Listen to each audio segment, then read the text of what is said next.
Hi hello नमस्ते. मी Swati सांडबरा YouTube चॅनलवर अगदी मनापासून तुमचं स्वागत करते. तर इथे तुम्ही पाहताय मी राजमा घेतलेला आहे. तर हा ओला राजमा आहे. तर आपल्याला निवडून स्वच्छ धुवून घ्यायचा आहे. धुतल्यानंतर आपल्याला कुकरचा डबा घ्यायचा आहे आणि कुकरच्या डब्यामध्ये आपल्याला तो सगळा राजमा घालायचा आहे. कुकरच्या डब्यामध्ये राजमा घातल्यानंतर आपल्याला चवीनुसार मीठ घालायचं आणि राजमा शिजण्या इतकं आपल्याला पाणी घालायचं आहे आणि कुकरमध्ये आपल्याला 3 ते 4 शिट्ट्या घ्यायच्या आहेत. ओला राजमा असल्यामुळे लगेच शिजला जातो. इथे मी छोट्या कुकरला लावून म्हणून 4 शिट्ट्या घेतलेल्या आहेत. तर राजमा शिजत आहे तोपर्यंत आपण इकडं दुसरी तयारी करूया. तर इथे मी कढई गरम करून घेतलेली आहे. कढईमध्ये आपल्याला थोडंसं तेल घालायचं. तेलामध्ये आपल्याला खोबरं घालून छान आपल्याला लाल होईपर्यंत भाजून घ्यायचं आहे. तर इथे मी खोबरं छान व्यवस्थित लाल होईपर्यंत भाजून घेतलेलं आहे. तर आपण एका प्लेटमध्ये काढून घेऊया.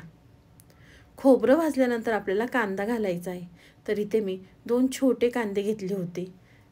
कांदा आपल्याला कढईमध्ये घालून छान व्यवस्थित चॉकलेटी होईपर्यंत भाजून घ्यायचा आहे. कांदा छान व्यवस्थित भाजला की भाजीला कलरसुद्धा खूप छान येतो. तर कांदा भाजल्यानंतर आपल्याला 1 चमचा काराळे तीळ घालायचे आहेत. कोण्याला फक्त तीळ म्हणतात, कोण्याला काराळेसुद्धा म्हणतात. तर तुमच्याकडे काय म्हणतात नक्की मला कमेंट बॉक्समध्ये सांगा.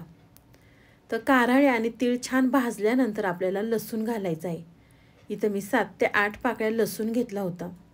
लसूण घातल्यानंतर आपल्याला आलं घालायचं आणि कोथिंबीर घालायचं आणि परत व्यवस्थित मिक्स करून वाटण थंड करून घ्यायचं आहे. तर इथे मी एका मिक्सरचं भांडं घेतलेलं आहे. वाटण आपलं थंड झालं की एका मिक्सरच्या भांड्यामध्ये घ्यायचं आहे.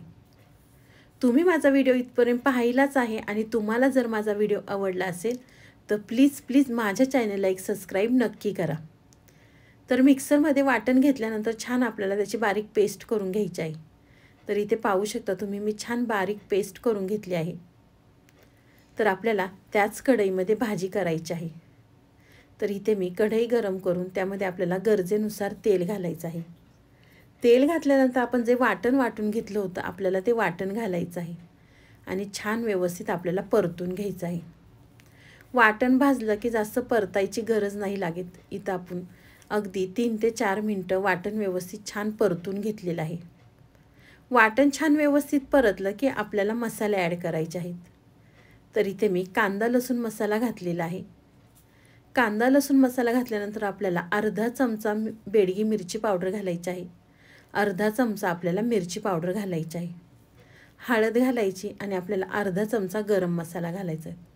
मसालेसुद्धा वाटणावर छान व्यवस्थित परतून घ्यायचे आणि जो आपण राजमा शिजवून घेतला होता तो आपल्याला राजमा घालायचा आणि छान व्यवस्थित परत मिक्स करून घ्यायचा आहे.